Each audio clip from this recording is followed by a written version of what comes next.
Nous à Congo et Bandi, mesdames, mesdemoiselles et messieurs, la PCB Nombote, vous avez belé dans le monde entier, émission la biso, vous avez vraiment belé. Quand l'émission la biso, tika était Kimi en Kolo et sous Christ moi Tata Nzambe et Ingela. Au Mabota la biso, Mamabota la bino pardon, vous avez Beni, vous avez na Kinshasa, vous avez Est, vous avez partout na Bunia, vous allez na Congo, vous allez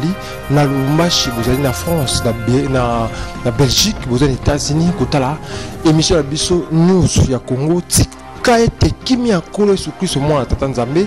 Engela mabota mabino eza mwana mboka ndeko na bino Yannick Wenge moto atona ki bonzambe na yaka awa to sur la pona mambo ezoleka na mboka na biso boza vraiment ebele botala biso Kimi ya Yesu Kristo masia mwana Tata Nzambe engela mabota mabino boza ko s'abonner massivement chaque jour boza ko liker bozo omepe bozo partager ba vidéo na biso ou en tout cas et ko ça biso plaisir SNGP sai au motema ko ba ke bozo ebele kotala news ya Congo. Merci beaucoup na maman Adèle Yombo na fondation na etu kanga etubidi bientôt à Kinshasa pour aider bana ba boakama ba autiste ba trisomie ba ndundu bala bazangati na o ba famille balinga bango te mais maman wana ndima kuva na bango azo kita la Kinshasa pour bientôt pour un lien na bango azo soin atekerof na bango ndenge tuloba awa na mboka ya Afrika engele akile kuzwa soin ya bana o ba boakama ba fazer bala bitike bano bazangati na maman Adèle Yombo to sengi na batambongo bato bala ba moyen bosunga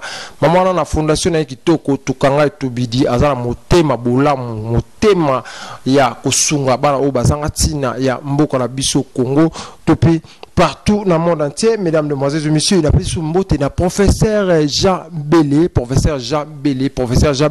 c'est un Congolais où a sali téléphone au capi téléphone on a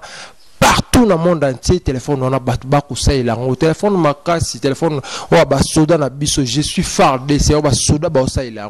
ba FARDC ba ngate koi ata koi na mai ata plonger na kata mai na ba soumere ba sai la téléphone on a téléphone qui togo téléphone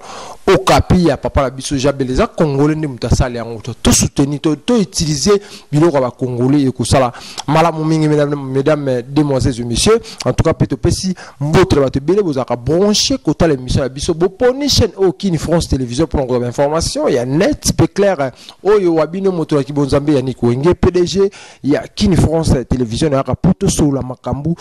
ya mboko na biso to kobeta lisolo ba déboulonnement la carte émission oyo carte émission to kolobela déboulement oyo ezo salama na mboko na biso déboulement oyo e salamaki na mboko na biso Président Fachita ngalaka kike ako déboulonner système dictatorial au Ivanda na za mboko na biso bat muso ba lobela très bat ba lobia ngona ba ndenge belé bat ba finga président Fachi bat ba loba na ba ndenge nyoso bat ba qualifier na ba ndenge nyoso que non président intérimaire président soki étiquette président soki nini président Fachi kimia avant n'ekara akutala ndenge nini akuluka sala makamuna yeto tiko tote komona ndenge ba déboulona kinanu pepe lukamba to moni ba déboulonner Janine Mabunda to moni ba déboulonner ba tebele lelo oto koloba ba eko déboulonner ndeko Zoé Kabila alobi président Fachi eza yete eza batu bazoko saye bani yasa ki musala bien na Tanganyika asali makamna kimia azali gouverneur o asali makambo kitoko comment lelo ba déboulonner ba destituer mais ba déboulonner parce que Zoé Kabila za déboulonner biso ba congolais tuzaka libanda ya mboka biso banaliste to sepeli na yango makasi to ndene mission auto kusala ne ya mikolo tu koleka pe to féliciter mokonzi ya mboka par rapport ya ba loba o ya lobaki ya ko déboulonner aujourd'hui to moni Zoé Kabila déboulonner tikali to déboulonner sikoyo Kabila na kata Kinshasa wana sopi na Lubumbashi sopi parce que ba problème isusu zo sala mamboko na biso ba susa ba Kabila bazawana ba te belé bazawana vandi kimia ya zo financer kaka ya to isu pour ko féliciter président Fachi par rapport à déboulonnement oyo la kaki biso to moni yango déboulonnement au président Fachi la kaki yango non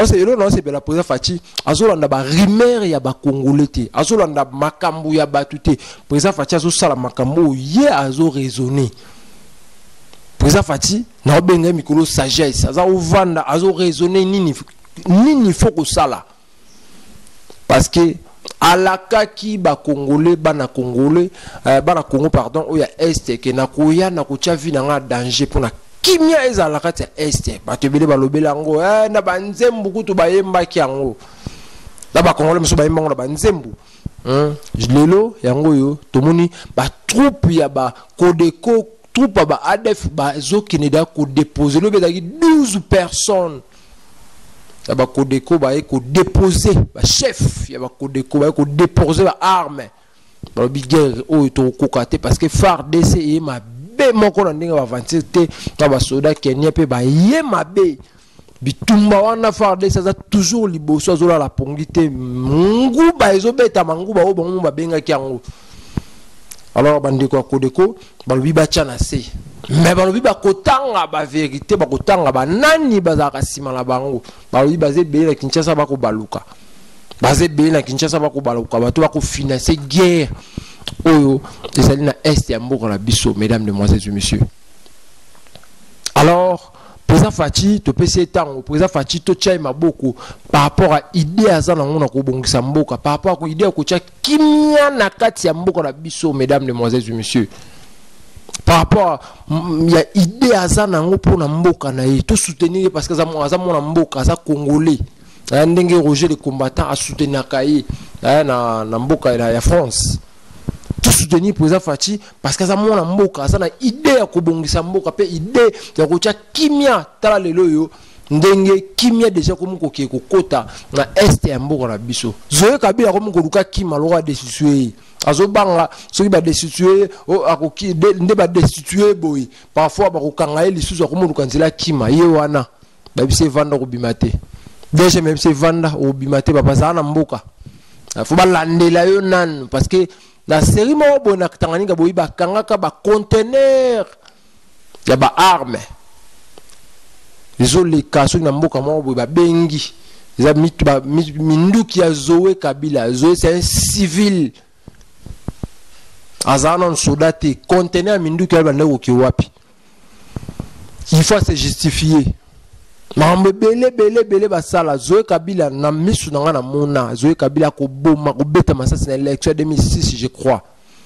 ko beta masasi en personne boué zo beta le roi la guerre bazo mboka na bango bazo mboka na baloba bazo mboka na en otage na grand frère na Kanambe Hippolyte ngande ko la bango mino bima o nani Jeannette Kabila bazo Congo en otage basakana ba congolais ba boma ba congolais ba fausse commune salama ko lobate to ba poison na mboka na biso na te lelo ba se racheter au Zoé Kabila le gouverneur a sali mingi a sali bien le plus aimé au mikosi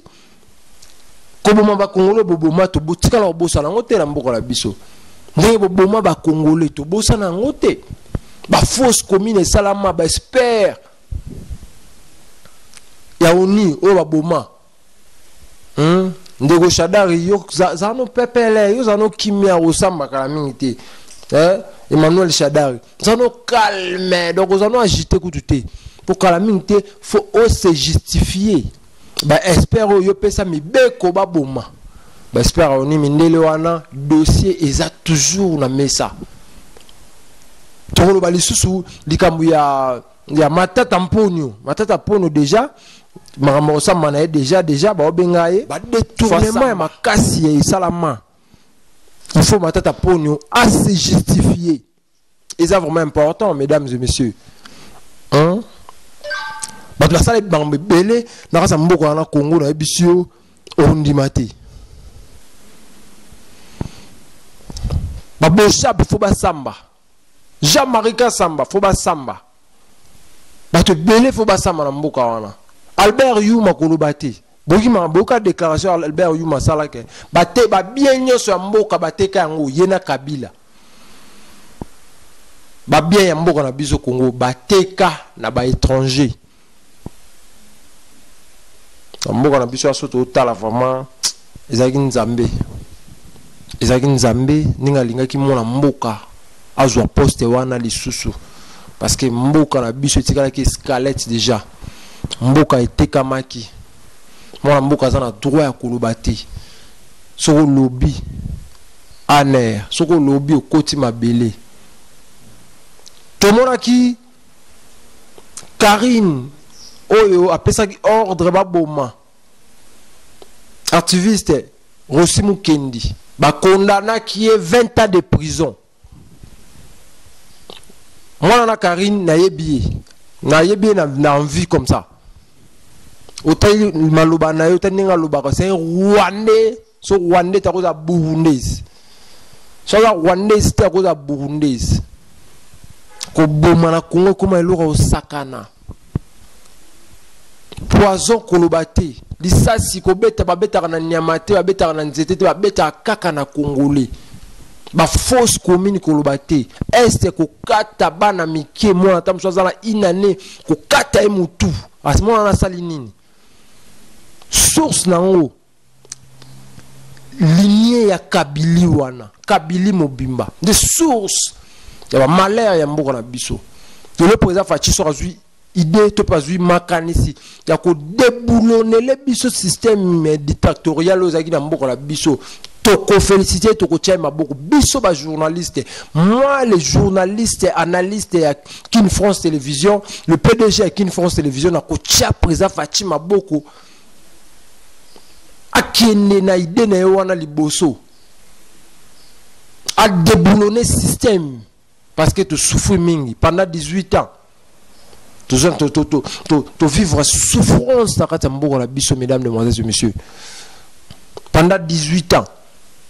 Ko boma bande ko na biso ko violer ba fausse commune ko salama ba poison kili oza na droit ko réclamer te so réclamer koti mabele mo mboka ye ba congolais ka mamo l'élection ye ba boité pour la facha boité pour ça l'élection ça va bête pour la facha ça no l'autre abandi ne ko salama mukala mingi te